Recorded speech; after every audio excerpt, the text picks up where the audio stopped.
Salut à tous et bienvenue sur ma chaîne.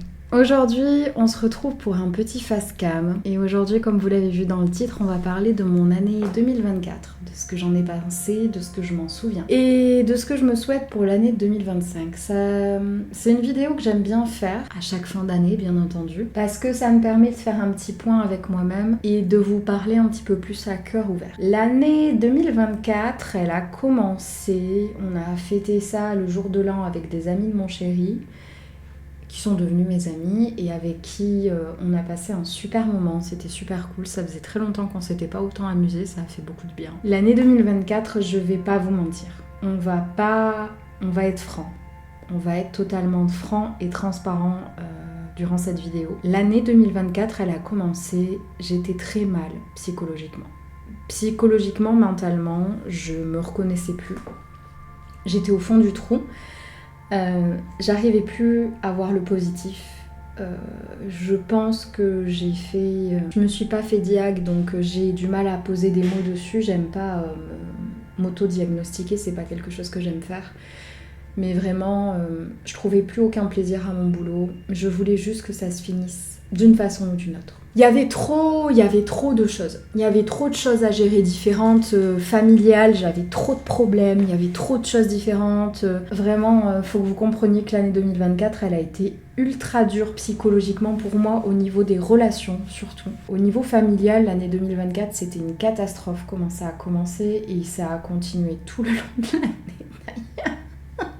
Pour ceux qui me connaissent, vous savez que je suis du genre pourtant à voir les choses très positivement, à toujours essayer de transformer le négatif en positif, mais là j'y arrivais plus quoi. J'y arrivais plus parce qu'il y avait au niveau familial, il y avait de gros soucis, au niveau amical, il y avait de très gros soucis aussi. Au niveau santé, j'étais à bout, au niveau boulot, j'étais à bout, il y avait plus rien de positif, j'arrivais plus à m'en sortir, j'arrivais plus à trouver une once de positivité. Et ça a continué. En février, j'ai la maison de mon beau-papa qui a pris feu, donc il est venu chez nous. Changer nos habitudes, il y avait du positif et du négatif comme dans chaque situation qui change. Niveau amitié, ça m'a beaucoup impacté de beaucoup de manières différentes et c'était pas que lié à ça bien entendu. Il y avait tout ce qui me tombait sur le coin de la gueule qui me matraquait la gueule et malheureusement, je vous le dis ouvertement, il y a certaines relations qui ont totalement changé et j'en ai beaucoup voulu aux personnes concernées. Mais en fait, j'ai plus envie. J'ai tout simplement plus envie de ressentir des choses comme ça. Je pense que j'en ai assez bavé pour l'année 2024 là. Et c'est clairement pas fini encore parce qu'il y a des choses qui vont se régler petit à petit. En fait, nos chemins se sont séparés et je pense que c'était pour le mieux parce qu'on n'avait plus rien de positif à s'apporter. Il fallait juste que ça se passe comme ça. Je pense sincèrement que, vous le savez, hein, rien n'arrive jamais par hasard et je pense que certaines choses devaient arriver pour me permettre d'évoluer parce qu'au final, avec ces personnes autour de moi, j'aurais pas pu faire tout ce que j'ai fait ces derniers temps, tout ce que j'ai réussi à mettre en place pour la fin d'année 2024 et on en parlera juste après. Un de mes problèmes familiales, je dirais pas qu'il a été réglé, mais disons que les décisions ont été prises et du coup on s'approche bientôt des résultats de cette problématique. Ça a rendu cette année 2024 extrêmement morose, extrêmement compliquée. Ensuite, un autre de mes problèmes familiales s'est transformé. Il y avait un peu de mieux, mais c'était la cata quand même. Résultat des courses, mon frère est arrivé et est à la maison maintenant. Quelques semaines après, mon beau-père a réussi à rentrer chez lui.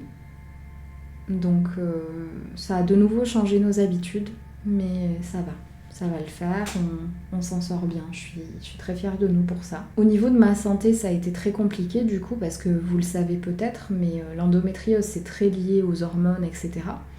Et du coup, vu que j'étais dans un état cataclysmique, bien évidemment, mes douleurs étaient également cataclysmiques, parce que rien n'est jamais simple dans la vie. En 2024, en plus de ça, j'ai commencé une formation pour mon travail qui m'a pris énormément de temps et beaucoup d'énergie aussi, il faut dire ce qui est. Et je pense que c'est vraiment l'organisation de cette formation qui m'a beaucoup impactée et qui m'a fait prendre les restes des décisions également. Ça reflétait parfaitement tout le reste de mon boulot, c'est-à-dire que c'était très mal organisé, pas par moi mais par ceux qui devaient organiser, comme tout ce qui se passe au travail, et très mal organisé, très mal pris en compte, très mal accompagné, très mal expliqué, on nous soufflait le chaud, le froid, le blanc, le noir, c'était vraiment n'importe quoi, donc ça s'est rajouté au reste évidemment. En plus de ça, je continuais bien entendu les réseaux, je continuais bien entendu ma boutique, et ça a été une année, quand on y réfléchit, quand on prend tout bout à bout, la belle année de merde. Et du coup, bien entendu, il est arrivé ce qui devait arriver. Léa a pété un véritable câble. Ça faisait des mois que je voulais partir de staff, que je voulais me lancer à mon compte. Et mon chéri me disait, attends encore un petit peu, qu'on voit la boutique si elle reste au même niveau, ou si ça baisse, ou si ça augmente. Et il m'a dit, tu peux y aller. Donc j'ai posé ma dème et je suis partie. Aussi simple que ça. Je suis partie. Pour toutes les raisons que je vous ai citées juste avant, j'ai pété un véritable câble et il était temps de changer quelque chose dans ma vie en fait. Il était juste temps, parce que c'était plus possible de rester dans un endroit qui me bouffait émotionnellement autant que ça. Le boulot me plaisait plus, le boulot pouvait me plaire encore un petit peu, mais c'était la façon de s'organiser, c'était l'organisation, c'était les personnes autour, c'était l'ambiance, c'était absolument tout, c'était malsain au possible. Et il était plus que temps de partir. Donc je me suis mise à mon compte entièrement. Ça a été une adaptation qui a été assez compliquée, je vous avouerai. Je pensais que ça filerait parce que ça faisait des années que je rêvais d'être à mon compte totalement. Et ça a été assez dur à s'adapter, pour plusieurs raisons. Déjà, on est parti au Canada pendant 10 jours. C'était un voyage qui a été magnifique, qui m'a permis vraiment de faire une réelle coupure entre l'avant et l'après. J'ai passé de très bons moments, j'ai de très bons souvenirs de ce voyage. Et il y a des parties que j'aimerais vraiment beaucoup revivre en fait. Et on est rentré, il a fallu se mettre au travail. Et résultat des courses, vu que j'avais pris énormément de retard parce que la boutique performait beaucoup et avec le boulot j'y arrivais pas, plus mon départ au Canada, j'ai vraiment eu beaucoup de retard et j'ai pas eu le choix en septembre et octobre de vraiment être la tête dedans. Mais vraiment à tout remuer, à tout faire, à tout programmer, à tout mettre en place, ça a été extrêmement compliqué, ça a été très dur psychologiquement, je vous avouerai. En plus de ça, bien évidemment, il y avait tous les problèmes dont je vous ai parlé juste avant qui continuaient à suivre leur cours. Ouais, ça n'a pas été simple. Ça n'a pas été simple, et je pensais que ça serait simple, mais pas du tout. On est fin novembre, début décembre quand je tourne cette vidéo, et je dois bien avouer que c'est comme je l'imaginais, et pas du tout à la fois. Parce que j'ai beaucoup plus de mal que ce que je pensais à prendre du temps pour moi, à couper, à vraiment m'organiser de manière à me poser en fait. J'ai beaucoup de mal à ça, mais je suis en train de travailler dessus et je finirai par y arriver. Je finirai par y arriver de toute manière, il faut que je me fasse confiance. C'est surtout aussi qu'il faut que j'arrive à me rendre compte que la boutique fonctionne très bien. Je touche du bois, mais j'espère sincèrement que ça continuera comme ça. Mais il faut que j'arrête de me mettre une pression monstrueuse. En fait, le plus dur, pour moi, c'est quand je vois une journée où il n'y a pas de commande. Et je me dis, ça y est, je vais plus y arriver. Vraiment, la meuf, elle fait des journées de ouf. Elle fait des mois de ouf. Et juste parce qu'il y a un jour où les commandes, elles arrivent à 16h à la place que ça commence dès 9h ou 11h, la meuf, elle remet tout en doute. J'aurais jamais dû quitter mon travail. Bien sûr que si, il fallait le quitter, Léa. Tu mourrais de l'intérieur. Enfin bref, vous l'aurez compris, j'ai un peu de mal à m'adapter, mais ça va le faire, c'est de mieux en mieux. Après voilà, comme je vous dis, on est fin novembre officiellement, ça fait 2 mois que je suis à mon compte, il serait temps de me laisser un petit peu de temps en fait, c'est tout. Mais ça va le faire, ça va le faire. J'apprends à vivre différemment, c'est-à-dire que je me lève toujours à heure fixe, je fais très attention à ça par contre, de vraiment avoir un rythme. Je trouve que c'est important pour quand on est à son compte. Mais je me laisse la possibilité certains jours de dormir un petit peu plus quand je sens que je suis fatiguée et que justement j'ai beaucoup de douleurs ou de choses comme ça. J'écoute beaucoup plus mon corps, j'en prends beaucoup plus conscience, j'en prends beaucoup plus soin. J'ai repris le sport, alors je ne peux plus courir, je ne peux plus faire de muscu, je ne peux plus faire de saut ou de choses comme ça, sinon ça m'impacte beaucoup trop. Mais j'ai peut-être trouvé le truc, en tout cas ça a l'air de fonctionner pour le moment. C'est le vélo d'appartement. J'en fais 15 minutes par jour. Il y a des jours où j'en fais pas quand j'ai trop mal, quand je suis trop fatiguée. Mais j'essaye d'en faire au moins 3 à 6 fois par semaine. Ça va dépendre vraiment de ma semaine à quoi elle ressemble. Mais j'essaye toujours de me garder 15 petites minutes pour moi, pour faire ce petit truc de vélo. Ça me permet d'être en forme. Ça me permet aussi de prendre plus soin de moi. Et je pense que c'est l'une des choses dont j'ai le plus besoin aussi, faut être franc. Je garde toujours l'habitude de promener au moins Salem 1 à 2 fois par jour. Vraiment, il est très content de m'avoir à la maison, je le vois bien. Ça lui fait très plaisir, donc c'est super cool. Ça me permet maintenant de moduler mon emploi du temps comme je le souhaite, de pouvoir aller au coiffeur quand j'en ai envie, de pouvoir amener mes animaux sans stress au vétérinaire parce que j'ai le temps de le faire. Je pense avoir trouvé là une bonne organisation, on va dire, et j'espère que ça restera comme ça. Là, depuis quelques jours, j'ai décidé de me mettre un petit peu moins la pression sur à peu près tout, de prendre un peu plus le temps de juste vivre. Et vous le savez, les médicaments, ça a été une bataille infernale tout le long de 2024. Et je me rends compte que me forcer à ne pas prendre de médicaments quand j'ai mal, c'est peut-être pas la solution. Il faut trouver un juste milieu.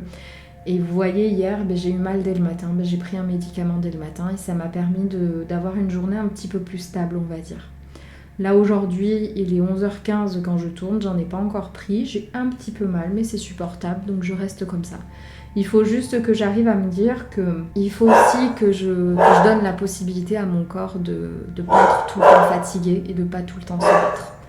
Je vais vous laisser, je crois que j'ai quelqu'un qui arrive au vu du comportement de Salem. Je vous fais très gros bisous, j'espère. Il faut juste que j'accepte que mon corps, c'est pas Robocop. Je sais pas, j'ai pas d'autres termes. Et que, avec toutes les journées que je me tape en ce moment, me battre en plus contre la douleur constamment, c'est peut-être pas la meilleure chose à faire. Voilà, trouver un juste milieu. Ne pas se bourrer de cachets comme je l'ai fait pendant quelques temps, mais ne pas non plus refuser d'en prendre en fait. Il faut juste trouver un juste milieu et c'est le plus dur, c'est le plus compliqué. Pour 2025, qu'est-ce que je me souhaite ? Je me souhaite de continuer à trouver une organisation qui me convient, de prendre un petit peu plus de temps pour moi, d'arrêter d'avoir si peur, de mal faire les choses, d'avoir si peur de ne pas y arriver. De vraiment vivre ce truc dont j'ai rêvé depuis des années en fait.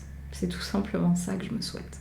De vraiment prendre conscience que je suis en train de le vivre et qu'il faut que j'en profite. Voilà. Écoutez, j'espère que cette vidéo vous aura plu. C'est toujours un moment un petit peu entre deux, mais qui fait très plaisir à faire au final. Les autres années, c'était compliqué.